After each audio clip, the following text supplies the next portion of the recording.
Tēnā anō koutou.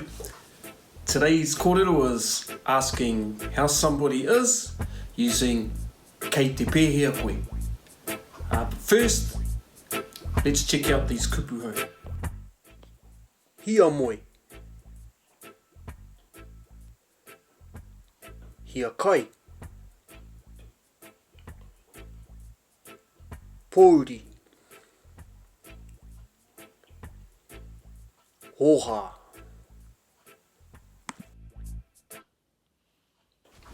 Tēnā koe Pepe. Kei te pēhea koe.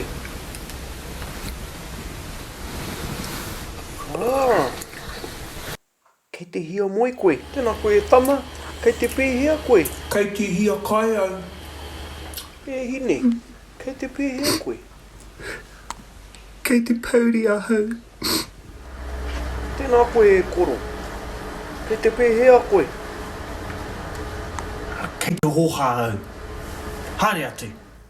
Nō reira. If you want to ask somebody how they are, you can ask by using kei te pēhea koe. Sorry about the low budget actors in those video clips, but that's all I could afford.